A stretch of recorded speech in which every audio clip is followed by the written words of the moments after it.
has spoken like the first bird. Praise for the singing, praise for the morning, praise for them springing fresh from the world.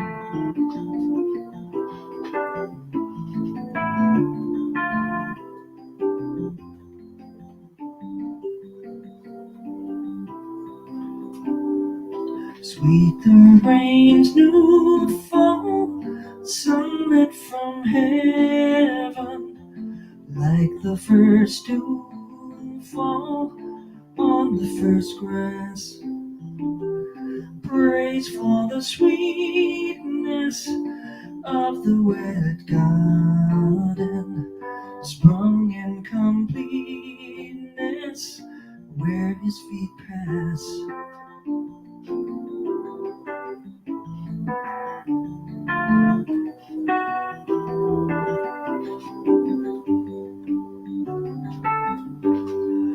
Mine is the sunlight, mine is the morning, born of the one might Eden saw play.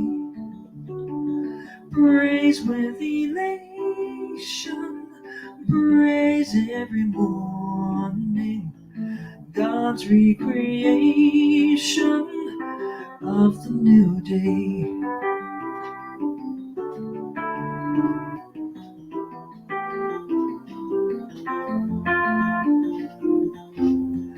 Morning has broken like the first morning. Blackbird has spoken like the first bird. Praise for the singing, praise for the morning, praise for the springing fresh from the world.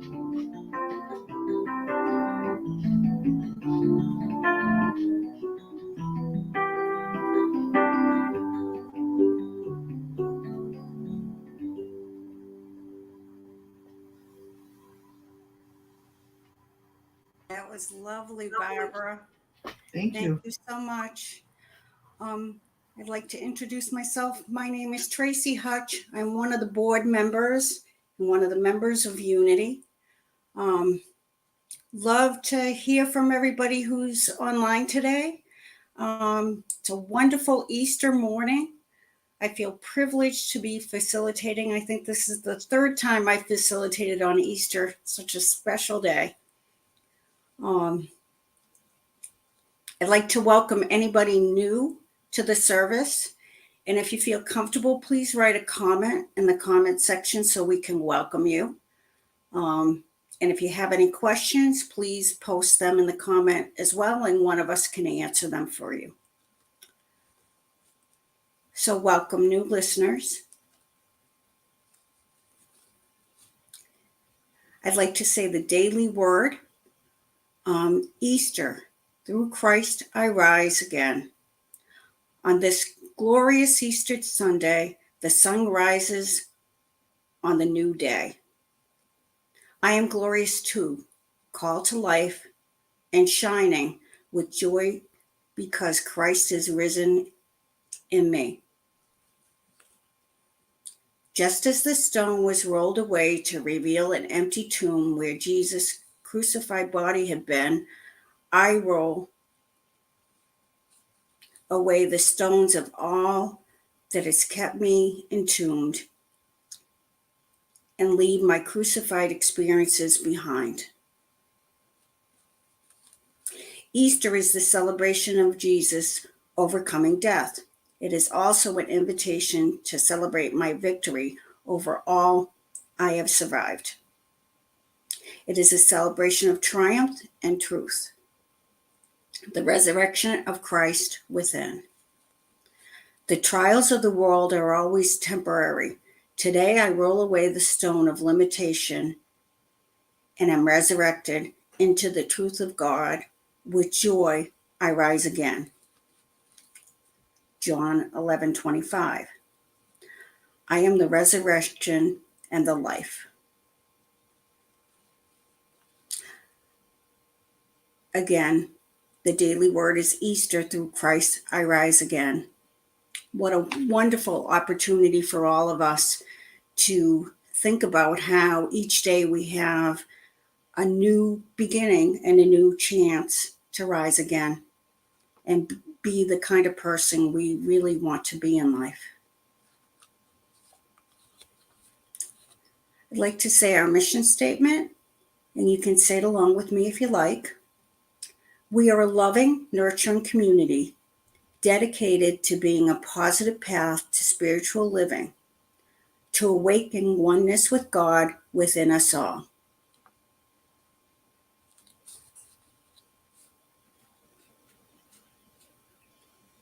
For anyone wishing to be added to our prayer list or wanting to add something to the list or someone to the list, please email Tom at tscheinler, so that's TSCHEINLER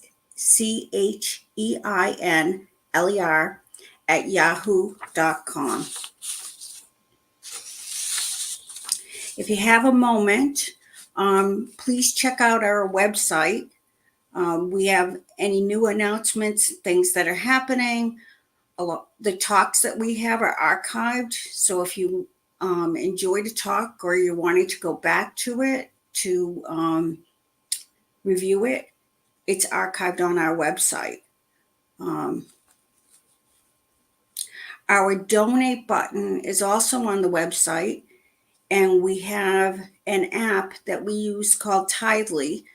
So if you're looking to donate easily, if you download the Tidely app, you can just set it up so that you can donate weekly or monthly, any way you like.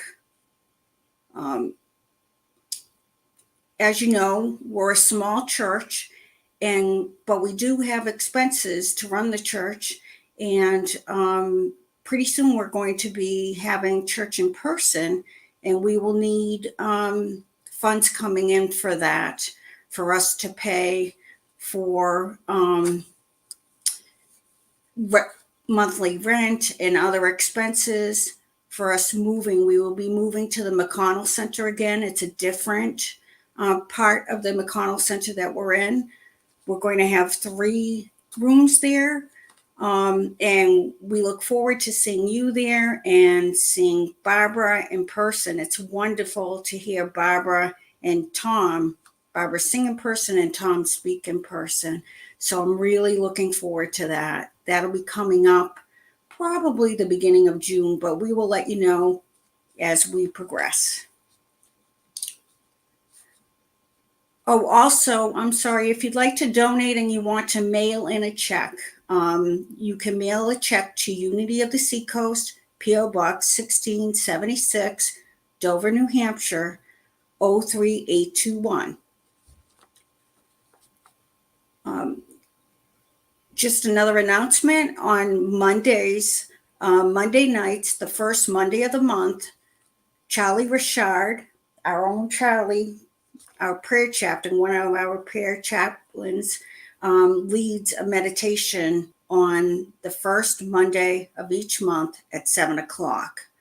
And so we look forward to that. Just for people who may not know, we have been broadcasting from the YouTube channel. So people can either hear us on Facebook and see us on Facebook, or we are also on a YouTube channel now under Unity of the Seacoast.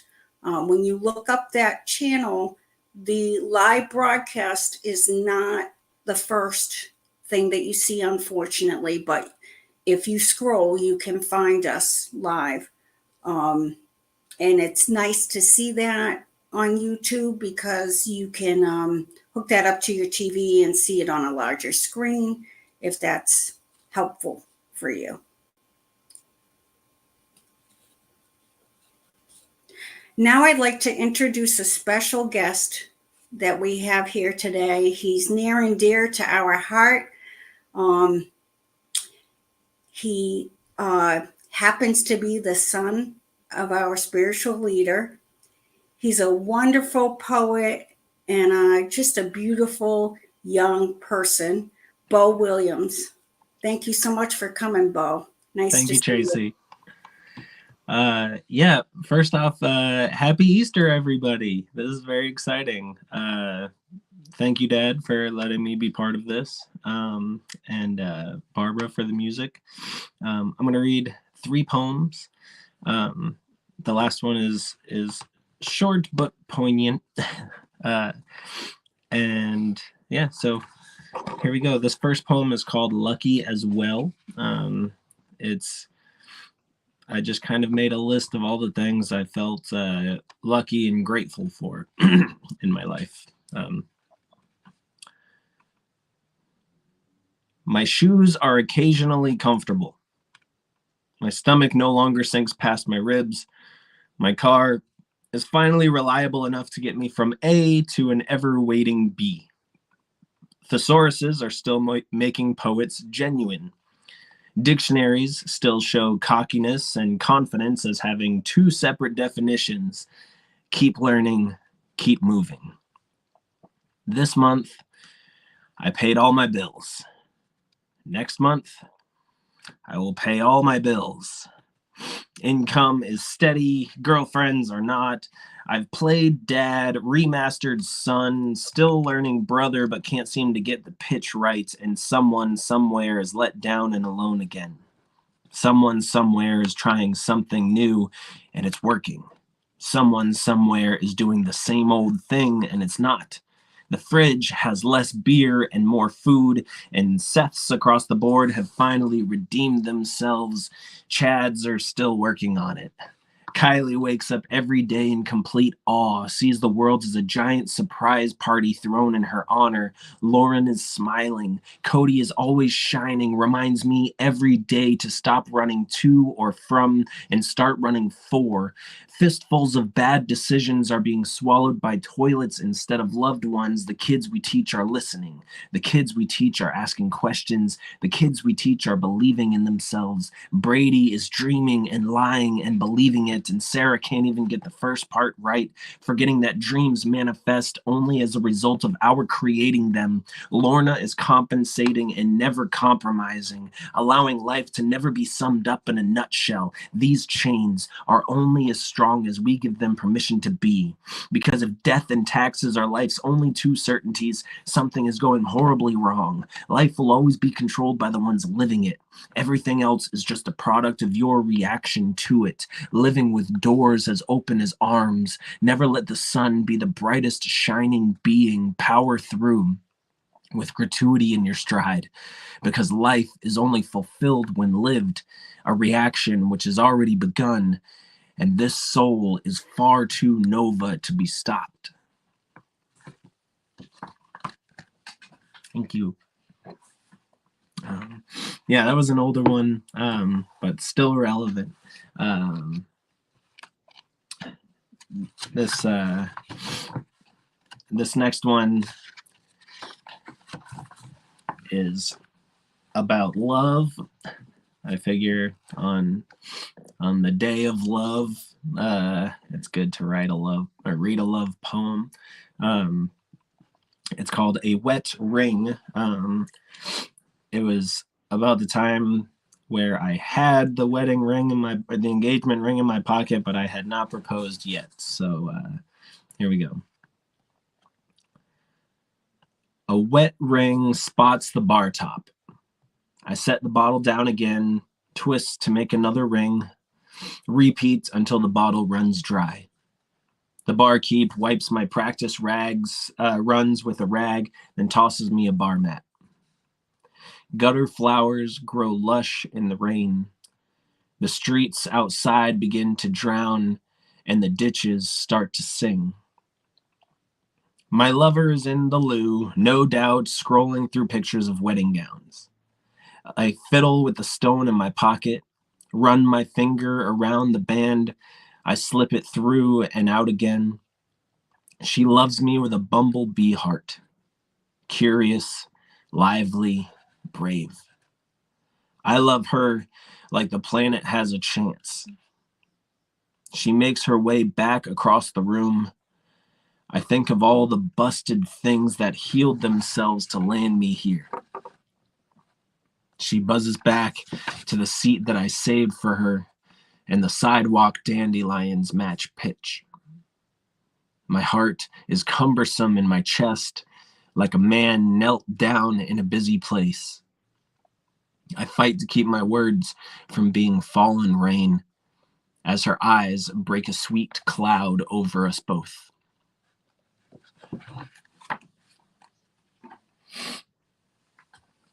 All right. And then the last one here is a short poem called Gratitude Rock, which is a rock that I often keep in my pocket or near me. And every time I touch it, I have to say something that I'm grateful for, which is, right along the lines of unity principles. So again, thank you so much for letting me read some poems, and happy Easter. And here we go. Gratitude Rock. Love is a rock on my bedside table. It is in the shape of Wisconsin. I found this rock in a riverbed in Maine. It has been there for centuries. If love can fashion itself into an exact cast of a place it has never been, then I can dream of the unknown. Thank you. Thank you so much, Beau. I love what you said in the poem about life not being fulfilled unless lived. I think that is so true. It's a good reminder to us all. Thank you so much. Yeah, it's wonderful to see you. I hope you have a wonderful rest of your day. Easter. I will. I'm excited for the sermon. Yeah, me too. Me too. Now I'd like to introduce what we call Namaste. Namaste is a Sanskrit word. We do it in the ceremony each week. Namaste to me means the light in me sees the light in you. The Christ in me sees the Christ in you. Please take a minute, put your hands together in the prayer position. And if you have somebody with you, you can look them in the eyes. If not, you can do it with me. Namaste. The light in me sees and honors the light in you.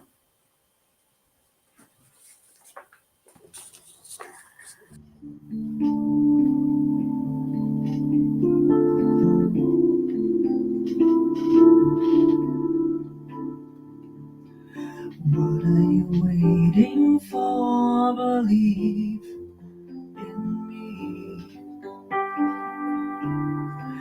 Isn't it love in this life that you need?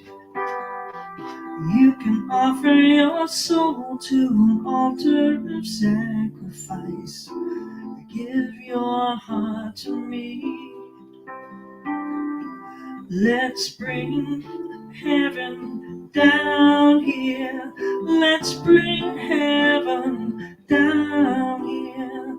I don't wanna wait for the angels.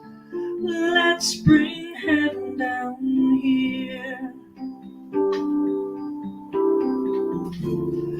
What's in the sky that you and I can find? Simply in love, what can be more divine? How can I make you believe that forever and ever I'll give my heart to you? Let's bring heaven down here. Let's bring heaven down here. I don't wanna wait for the angels. Let's bring heaven down here. Heaven down here. Let's bring heaven down here.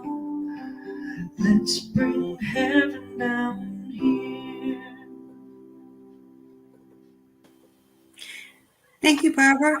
Who did that song? It was written by Leslie Smith, Oh, wow. a local musician. Yes. Yeah, that's beautiful. Thank you. Yeah. Thanks so much. A great one for today.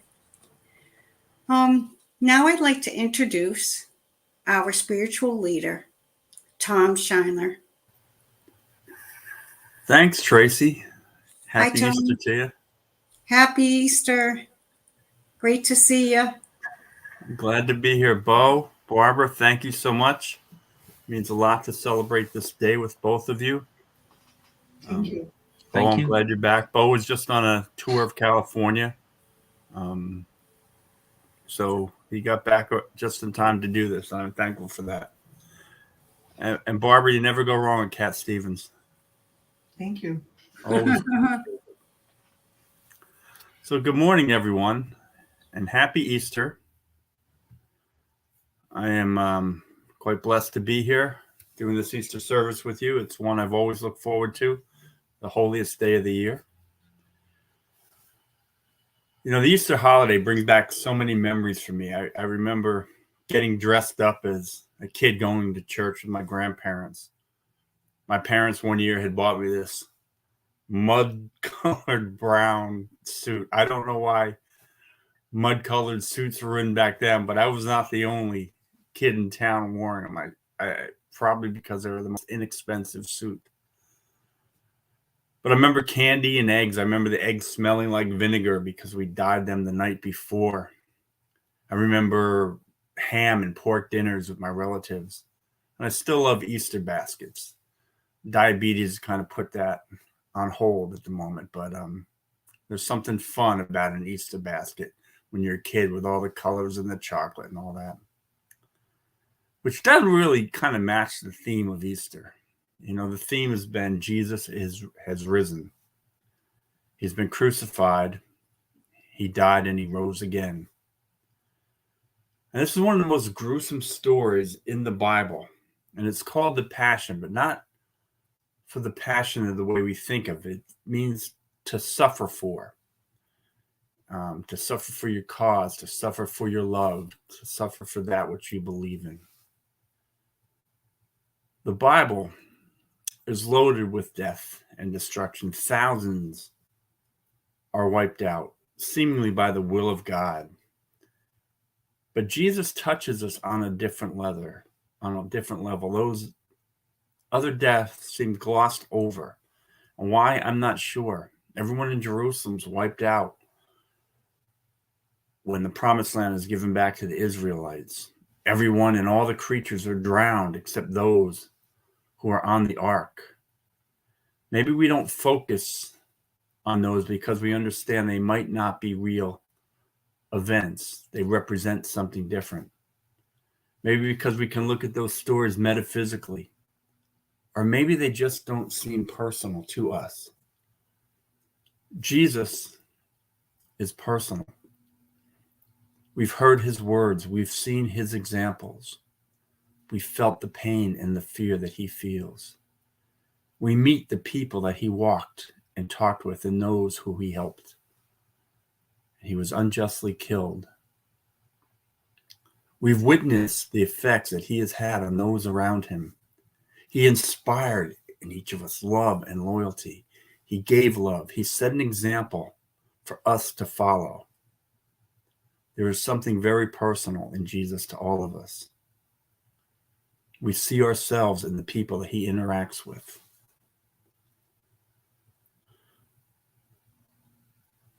But is there meaning to the death and the resurrection? And is that what we should focus our search on for meaning?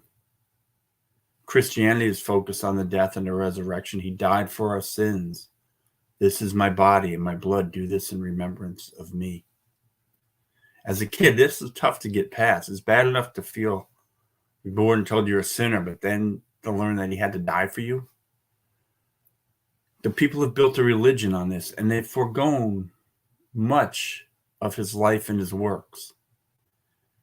This is where the life after death developed, the cross, the symbol of peace and love, yet at the same time, it's been painted on war shields and tattooed on soldiers' arms. The gesture of the cross before every battle or sports game. African Americans were burnt on this symbol as if God was punishing them for not being white. And this same symbol people pray over after a life-changing event like a marriage or a baptism. The same symbol we bless before people depart from this world. Is there a lesson in that? Or is it used to justify? Did Jesus die for our sins? Maybe that's how it works. We ask for forgiveness at the end, and all is wiped away. Forgive them, for they know not what they do. Maybe that is enough. We hope to lead a life of meaning and have our lives mean something in each moment. And maybe we should be thankful for that, for those who, before it's all over, find meaning and ask for forgiveness. And in some way, that is an aspect of it. But I think there's a greater lesson to this story. And to understand it, we need to go back to the beginning of his mission, because it's the culmination of the life to see the lesson. It connects the dots. Jesus was baptized by John the Baptist, meaning he was symbolically washing away all that he had been taught as truth. He was letting go of the influences of past generations. And then the next thing he does is he goes into the wilderness to test himself. We discussed this at the beginning of Lent. He took an extended period of time to test himself. He did it with extreme hunger and thirst. He did it to give up the value of the material and to focus on his spiritual. He did it to extreme pain. He tested himself. He could have tested himself by overcoming death and throwing himself off the mountain. Yet he knew this was not the time to overcome death. And when he left the desert, he did one more test. And people don't often think of this as a test, but he went home. He went back to Nazareth to see if the wisdom that he had held up under those who had been his most significant influence on him. You ever gone back home with a new idea, a dream, only to find people expect you to think and act like you used to? Many people fall into those old same scenarios because it's uncomfortable. Well, they wanted to beat and stone Jesus, but he had already cast off their influences in the baptism, because he understood the hypocrisy of all that he knew, and he accepted his new path. And before he took his new path, he tested himself to see if he could be true to his new path. There lay the first lesson. Can we be true to our path when it is tested? It's not an easy thing to do. Simple things can get you. I was in Walmart last week, and I said a not so kind thing to the employee. I was exchanging a computer. I had just bought one, and it would not load the initial startup. So I walked back there to exchange it, and he said, we can only do it up front at the customer service desk. And he was a little bit rude, and I asked for some help because my toe was aching. And he said, not my problem. And it triggered me. I was in so much pain. I didn't need his lip. So after a few choice words, I walked up to the front of the store, told the customer desk, and decided I wanted my money back. They were not going to get a penny more of my money. I just returned it. Now, pain can test you. I had gotten little sleep at times because of my toe. It breaks my concentration. It shortens my temper. It alters my mood. So I was tested. Did I fail? Let's look at Jesus. He had been ridiculed, condemned, starved, gone without water. He had been whipped to the point his back skin was racked raw. He had a crown of thorns beaten onto his head, forced to carry his cross until he could no longer bear it. They stripped him of his clothes and cast him out for lots to the highest bidder. And then he turns, as I mentioned in Luke 23:34, "Forgive them, Lord, for they know not what they do." And let's look at me. I bought a computer, it didn't start up. I had to drive 10 minutes in the comfort of my truck, listen to good music, and exchange the computer. But my toe hurt. So by comparison, yeah, I failed. I failed miserably. But we all get tested in many ways. Things trigger us that we think we've dealt with. Life hits us. We practice all we know in the easy times, so we are prepared to use them in the hard times. But it's not always so easy. But picture Jesus as the example of this. Can you imagine all he is going through? And he holds fast to his higher self. That's the way shower in him. Often people have taken his highest nature as justification for their lowest nature. And the most dangerous one happens from this time. The Jews killed Jesus. Folks, Jesus was a Jew. All his disciples were Jewish. Most of those around him were. He identified as a Jew. He went to the temple and called it his temple. Christianity began as a Jewish movement. He was not anti-Jewish, he was anti-hypocrisy. So much so that he changed his mission to include all those who were not Jewish after being called out on hypocrisy by the Canaanite woman. He called out hypocrisy over the ruling government. He called it out over the ruling religious leaders. He even called it out when his disciples wanted to condemn those who did his works, but who were not Jesus. So to turn this story, one of his most significant tests, to a story of hate is the definition of hypocrisy. Because he lived a life of raising others. And he did this in his final act. He offered forgiveness to one of the men being crucified with him. And then according to the Gospel of John, he bowed his head and gave up his spirit. Metaphysically, the death of Jesus represents the giving up of the physical and moving toward a more spiritual plane, letting go of self and ego, of that which builds a false narrative about ourselves. That's good to know because I don't want to emulate the death. I just want to give up the parts of me that no longer work. In order for us to grow spiritually, something within us dies. We have to let go of something to accept something new. In each transition, there's an ending and a new beginning and a void. It was kind of fitting in class last week. We were discussing the void. And it was amazing how it played into my talk. But when we begin to look at our own spirituality and God, we let go of what we know. We also take a moment to understand our new ideas, and that's the void.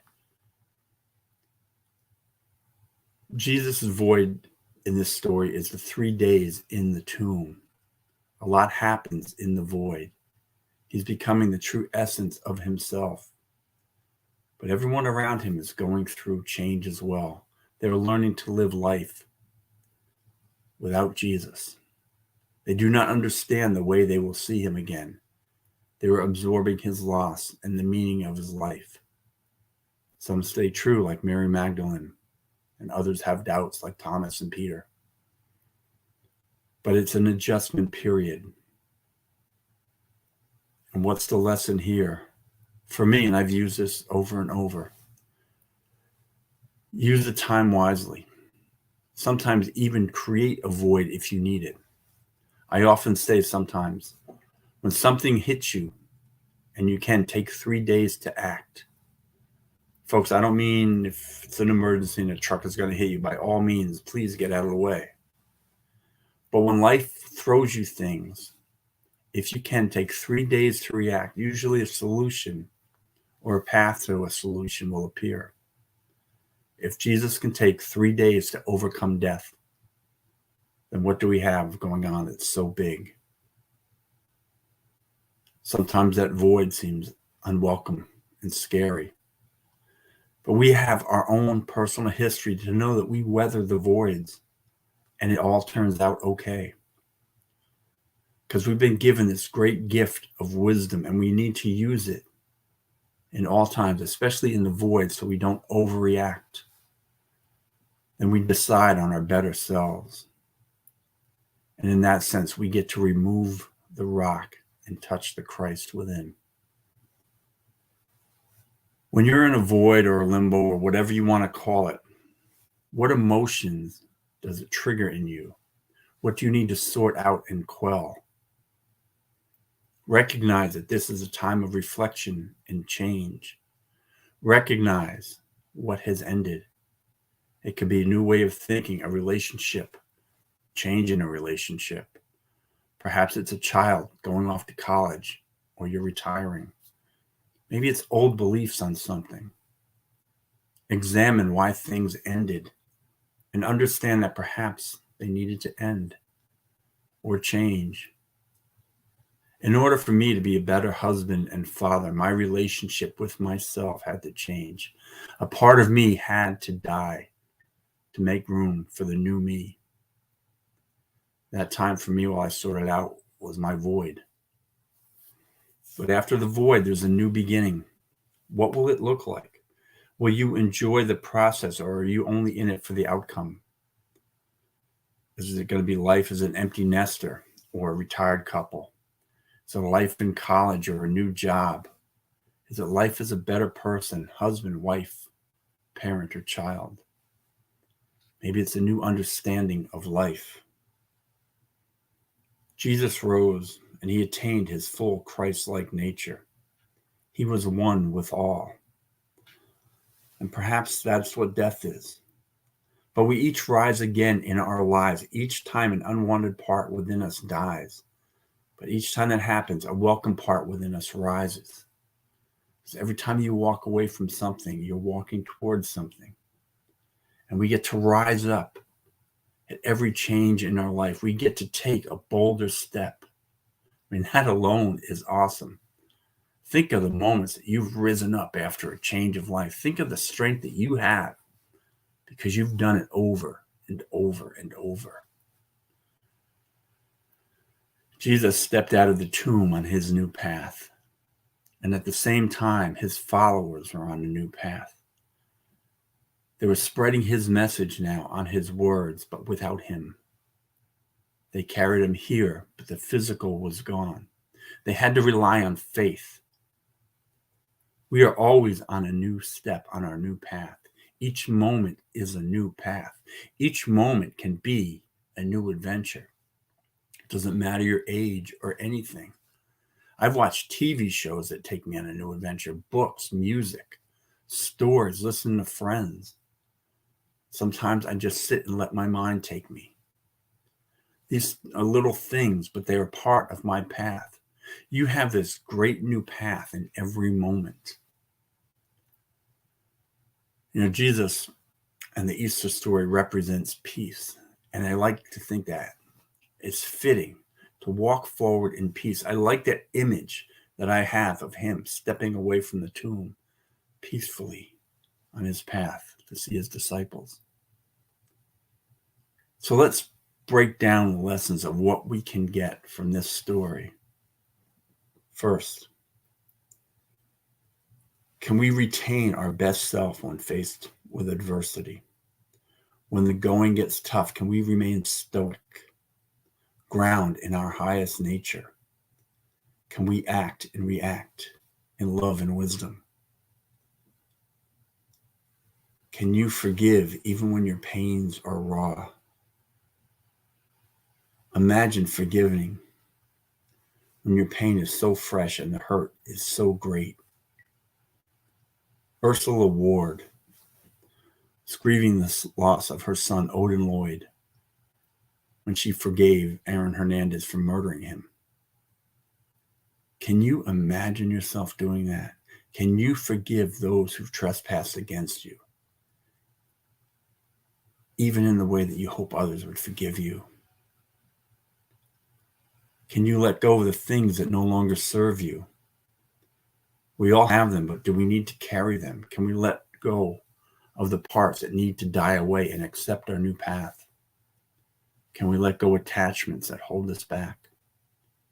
Attachments can be a relationship, addiction, thought pattern, diet, attitudes of judgment, just the way you interact with people. Are you too critical? You can fill in the blank. At the beginning of Lent, we talked about giving up a part of us that no longer serves us and see if we can do it from our highest self, just for a short period of time. Are we now able to identify and let go of those things on a more permanent level? Lent is the test period. Easter is the time the test is over. Can we apply what we've learned? Can we let those things drop away and live from a new plane of love and compassion? Can we accept that the void is a time of change and reflection? It's not a time of fear. We all hit voids in our life. Something ends and something begins, and we have the in-between time. Can we make the best of it? Use the wisdom that we've gotten. It's gotten us through all the voids before. Can we use it now?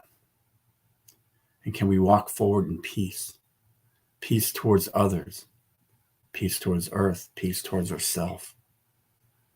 And it occurred to me this week that for all that I talk about, we can boil it down to 2 words: be kind. Because the essence of peace is to be kind. Be kind to others. Be kind to yourself. Be kind to our planet. Be kind to your own thoughts. Being kind seems to be the way to live up to our highest self. It allows us to live up to the 10 commandments. Allows us to live up to love thy God, to love thy neighbor, to not raise oneself above another. And that brings me to this. Things are tense right now. People are tense.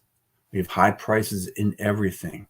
We have discourse in so much in our lives and divisions in all aspects of every situation.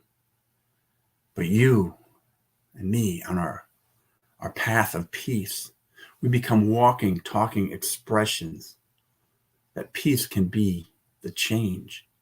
Think about that. Simply be kind, and it can have an impact. Imagine the discourse that Jesus had with Judas, yet he sat and ate with him. Talk about being kind under a difficult situation. Let's face it, we're all going to run into people who rub us wrong. People who are not aware of the world around them. But we have a choice in how to make them aware. We can reaffirm their reason to be isolated, or we can be kind and shift their day and flip the script. There's a saying that for every action, there is an equal and opposite reaction. Well, that may be true in physics, but not in metaphysics. Love, empathy, compassion, wisdom does not bring about an opposite reaction. It brings about in kind. Here, I'll do a quick test of this. Hi, Tracy. Hi. I love you. Oh, I love you too, Tom. See, it works. Hi, Beau. Hi. I love you. Thank you for today. I love you. Thank you. Hi, Barbara. Hey, Tom. I love your song choices today, and thank you for everything you do for us. Thank you, Tom. I love your talk today. Thank you. See, folks, it's real simple. Love brings back in kind. So I want you to take that with you, that this is a time of peace and kindness. And I want to bring this toward our prayers for others today. So if you can join me, if you can picture someone that you love, or someone you don't know. Picture the world, picture your neighborhood, your town, maybe the person living upstairs or next door. And just think of them in love and kindness and peace. Hold them in your affirmations. If you feel comfortable, write their name in the comment box. If that's too much, then just their initials or a heart emoji, or just hold them in your thoughts. We affirm their health, their wholeness. We affirm that they, like us, are a child of God, and they are connected to us. And I say each week, if you have that kind of relationship, if you can reach out to that person and tell them you're thinking about them, tell them you love them. Because no prayer lands faster than if you can just reach out and tell them. Imagine if we can tell everyone that.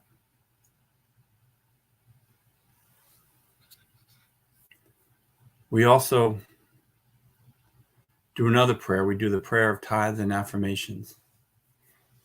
And we talk about donations and all that. And we do a lot with what we get. We give it out to the community. We take care of Unity of the Seacoast stuff. We always find different things that inspire us to donate to. And we do that because of you. Your impact is not just local. It's national. It's worldwide. So I'm going to ask you, place your right hand over your heart as you think about what you've donated. Time, could be money, could be just love. And repeat this. Divine love, as me, blesses and multiplies all that I am, all that I have, all that I give, and all that I receive. And so it is. There's no fellowship today, so enjoy your Easter. And we're going to end this service with The Prayer Protection by James Dillett Freeman. The light of God surrounds you. The love of God enfolds you. The power of God protects you. The presence of God watches over you. Wherever you are, God is. And all is well. And I know Rachel's going to type it in, and we are richly blessed.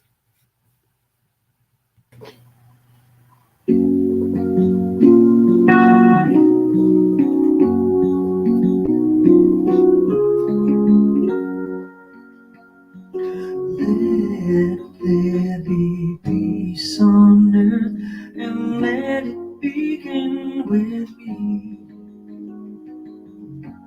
Let there be peace on earth, peace that was meant to be, with God as creator,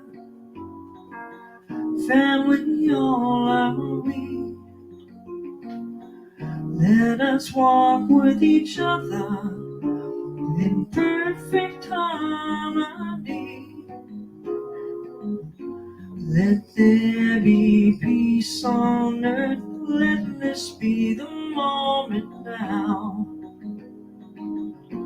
With every step I take, let this be my joyous vow. Take each moment and live each moment at peace eternally. Let there be peace on earth. Let